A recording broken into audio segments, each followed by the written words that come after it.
Oke, jadi di video kali ini gue pengen kasih saran buat kalian ya, para pengusaha atau yang pertama kali baru mau rekrut karyawan.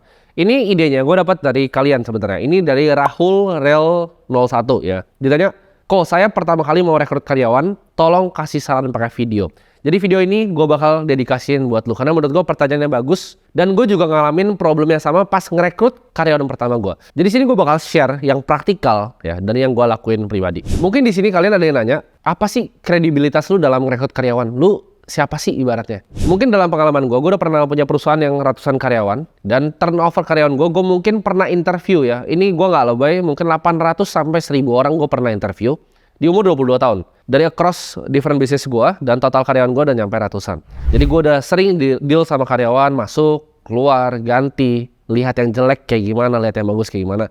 Tapi gue bakal ngajarin lu, ini trik anak jalanan ya. Jadi ini nggak mungkin lu temuin modulnya mungkin di consulting lah, di mana, enggak. Ini trik yang gue lakukan pribadi dan yang gue praktekkan sendiri di dalam semua perusahaan gue. Caranya sama dan ini format yang gue pakai. Lu nggak perlu bayar seminar untuk ikut kelas bisnis ya. Lu nggak perlu bayar seminar coaching workshop, ini gue kasih gratis ke kalian di sini. Masalah utama lu sebagai seorang pengusaha yang baru ya, sebenarnya adalah lu nggak tahu ya apa yang lu nggak tahu. Jadi kalau lu langsung baca buku bisnis yang terlalu detail atau buku manajemen yang terlalu detail, lu akan bingung. Karena di sana akan diajarin, contohnya ya, lu buka buku bisnis nih, gimana caranya first hire. Dia akan cari bilang, your first hire itu has to be the best gitu. Harus jadi chief operating officer lu untuk bisa ngerjain semuanya. Jadi tangan kanan lu yang bisa bantu semuanya. Karena first hire itu paling important dan itu key hire. Salah ya. Di jalanan nggak seperti itu. Itu kalau lu mungkin advice ke perusahaan TBK ya boleh kayak gitu. Tapi di sini kalau kita ngomong perusahaan yang masih kecil ya, kalian anak kuliahan, bahkan masih sekolah atau yang baru lulus mau ngerjain bisnis, mau jualan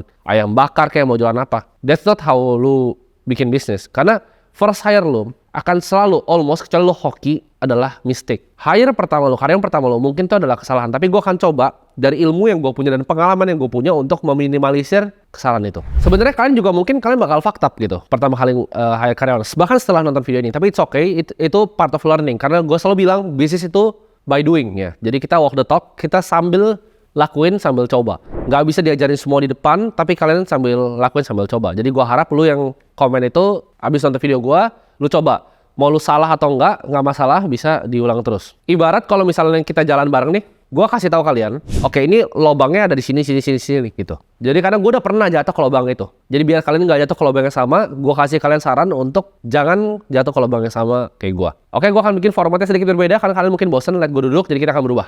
Oke, yang gue bakal ajarin di sini adalah, ini adalah yang gue praktekin sendiri. Gue tahu ini kalian lihat papan tulisnya agak sedikit miring ya, karena gue yang rakit sendiri, jadi ya udahlah. Demi lu semua.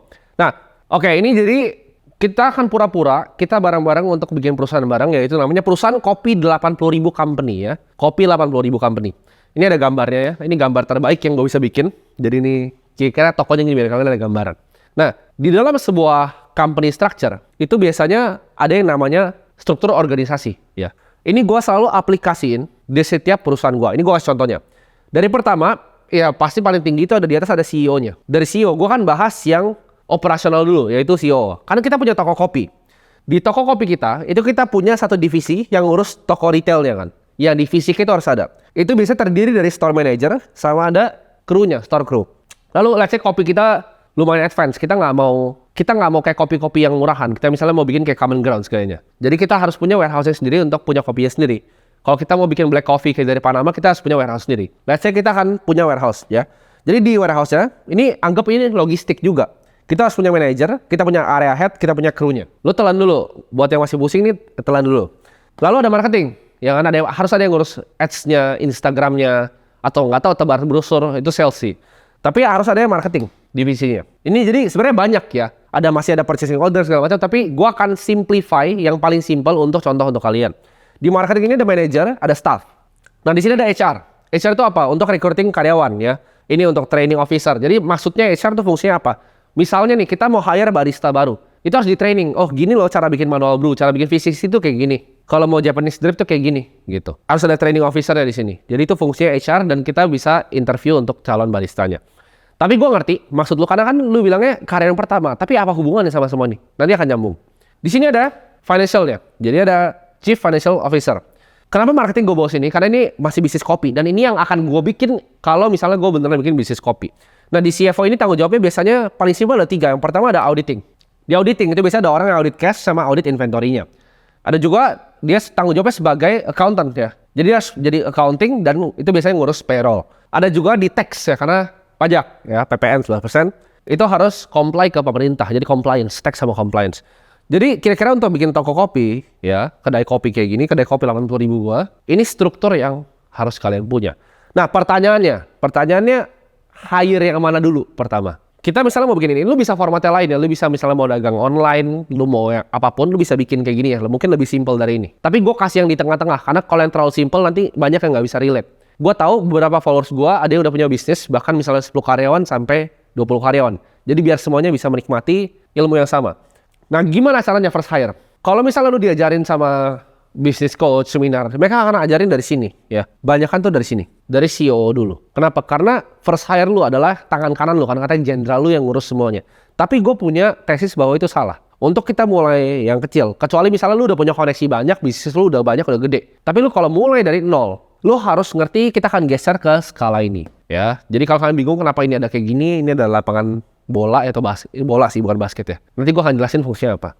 Ini biar gampang kalian pahamin. Nah, di sini ini gua akan kasih beberapa tugas ya, ibarat beberapa divisi. Yang pertama admin, ya itu administratif bla bla bla. Yang kedua adalah divisi marketing.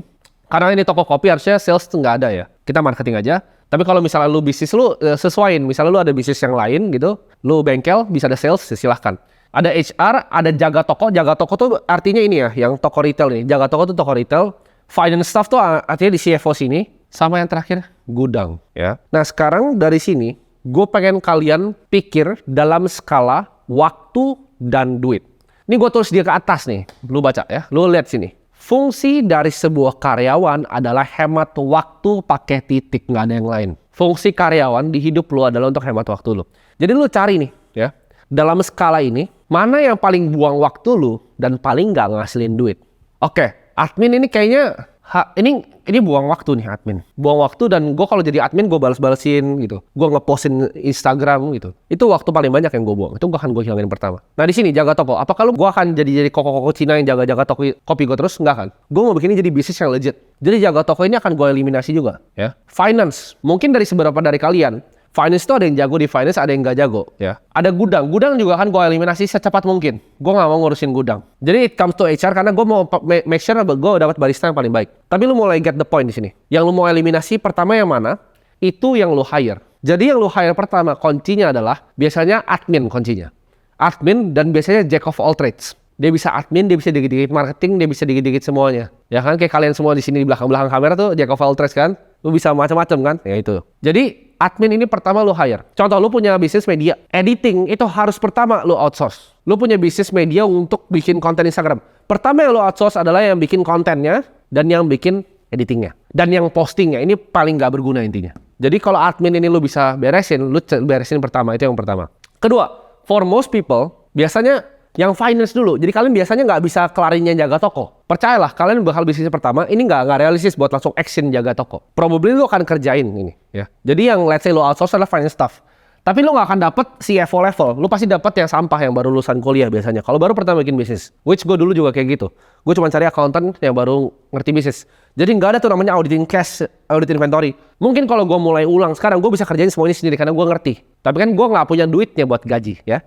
Jadi ini nggak mungkin yang gue outsource pertama. Gue kan pertama ini gue coba pelajarin ya. Nah dari sini lu bisa lihat nih, yang lu bisa outsource itu yang mana. Admin pertama ya, kita lihat habis itu kita mau outsource finance juga, cari accountant yang murah. Gudang kita mau coba outsource juga. Tapi for the sake of this video, gue akan simplify, kita anggaplah gudang nggak ada ya. Karena ini agak ribet, logistik dan marketing agak ribet. Anggap cuma 3 lah, biar kalian lebih simpel lagi. Nah, jadi gue akan konsepin berdasarkan uang dan waktu. Contoh, marketing ini makes money ya. Marketing itu makes money. Jaga toko sebenarnya makes money. A good service di toko kopi, a good employee, a good service, barista dengan senyuman, itu makes money ya. Ngatur line biar nggak sedikit terlalu panjang, nggak terlalu pendek, itu makes money. Jadi akan gue pegang juga sebenarnya. HR gue akan pegang juga ya. Jadi lu bisa lihat di sini.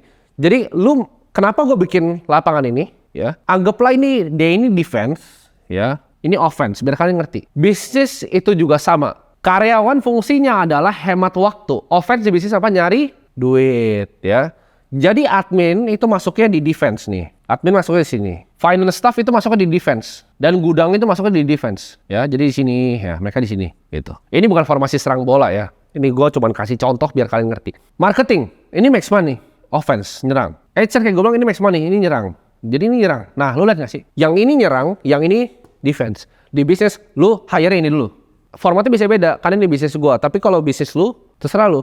Nah, defense-nya di bisnis lu tuh apa? Apakah administratif? Apakah yang lain? Apakah ngurus finance, accounting? Apa yang jaga kandang ibaratnya? Jaga kandang ini lu bisa outsource pertama. Ya. Setelah jaga kandang lu outsource, baru lu bisa naik level lain. Jadi kuncinya dari structure ini adalah gini. Lu bikin persis kayak gini. Ya. Tapi di bisnis lu mau itu satu-satu terserah. Mau itu sedikit. Tapi lo kan ada ini. CEO-nya siapa? Timothy. Oke, kita baru mulai kan? Kita baru mulai. CEO-nya Timothy. T, gua kasih T. CFO-nya T, ya kan? Auditnya T semua nih, ini semua T, ya kan? T. Ini semua T, one man show kan? CEO, Chief Everything Officer, gue semuanya. Stepnya, lihat dari sini, skalanya. Defense siapa? Oke, defense admin. Oke, admin siapa nih? Admin marketing. Misalnya ada admin nih, ada A, admin. Nah, caranya lagi gimana? Lu sikat dia. Nah, lu sikat dia, kan tadi T kan? Semua ini T, jadi anggap semuanya ini T. Ini semuanya lu, misal lu namanya Budi. Semua ini Budi yang ngerjain. Tapi begitu lu udah lihat ini jadi di defense, lu mulai hire di sini. T-nya ubah jadi orang lain. Misalnya jadi siapa nama orang? Misalnya siapa? Agus gitu. Agus. Nah, staffnya Agus nih. Kutus ya Agus ini. Nah, T yang pertama udah keganti. Udah ada Agus di sini, defense lu udah hilang satu. Lu punya waktu lebih luang gitu ya. Jadi sebenarnya ini kayak piramida nih. Kalau lihat sini, ini gua gambarnya di sini lah. Gua hapus bentar ya. Ini gua coba hapus. Nah, oke. Tenang, gua nggak jualin lu MLM.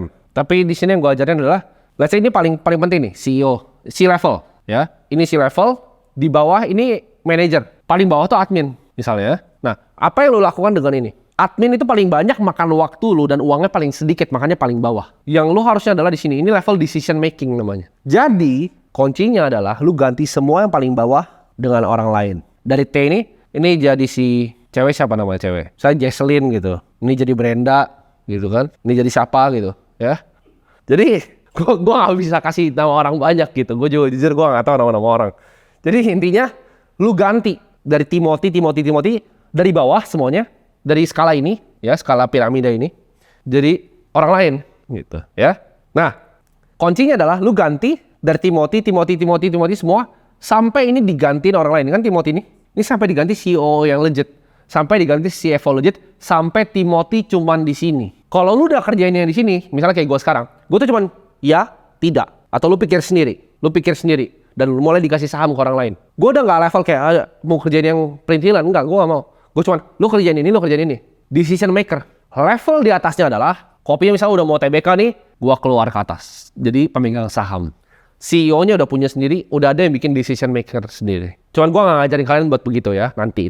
Intinya adalah, lu mau di level, gak apa-apa di CEO, gak apa-apa di CFO, tapi level lu adalah decision maker, bukan operational lagi. Lu bikin kalau di kopi nih, barista kopi yang konsisten, kopi yang sama, kopi yang enak terus setiap kali. Ya. Jadi itu game-nya adalah gimana caranya kalian bisa bikin hal ini, semua structure yang gue bahas tadi itu diganti sama orang lain. Tapi gantinya berdasarkan apa? Berdasarkan ini. Mungkin ini video yang sedikit lumayan panjang untuk bahas cuman pertanyaan. Jadi jawaban gue sebenarnya hire admin yang bisa ngerjain banyak. Jadi selalu lihat skala ini. Skala uang sama skala waktu, ya. Ibaratnya lu tuh di mana? Kalau misal admin, uang sama waktu itu waktunya sini nih, admin, ya. Waktu paling banyak, uangnya nggak ada. Kalau misalnya nih, waktunya banyak, uangnya ada, ini jaga toko nih, ya. Waktunya banyak, uangnya bisa dikit, marketing. Nah, ini lu fokus di sini. Jadi lu fokusnya di marketing, lu serang terus bisnisnya. Lu jaga toko sama marketing fokusnya, ya. Kalau waktu sedikit nggak dapat uang, itu juga nggak perlu. Misalnya, lu jago banget nih, HR untuk nge-interview. Gak usah fokus di situ ya. Yang penting adalah dua ini. Nah, gue ada satu trik untuk interview orang. Jadi ya gue tahu banyak yang udah punya modul interview. Lu bisa cari di luar sana, banyak orang lebih pintar dari gue. Tapi ini satu trik question yang selalu gue tanyain setiap kali gue interview.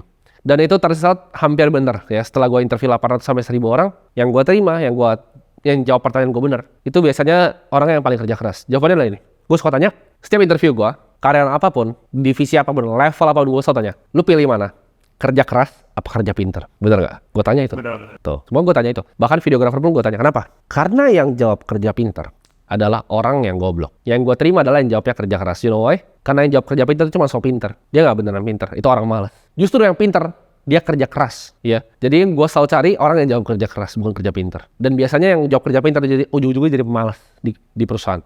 Kuncinya adalah cari karyawan yang memang mau kasih 110% ke lu. Gue gak akan bullshit kayak cara sortir karyawan. Karena you'll make the mistake. Akan sampai di level dimana lu punya gut feeling. Oke, lu hire, misalnya gue ngambil VP dari edtech company nih. Gue tanyain series of questions, interview.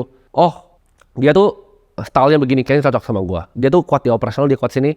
Itu akan di-build over time. Jadi itu gut feeling juga. Tapi yang kalian harus ngerti adalah kalau di hiring adalah satu karakternya. Dia mau kerja atau enggak. Yang kerja sama gue itu nggak ada orang yang malas-malasan. Jam 2 telepon angkat nggak?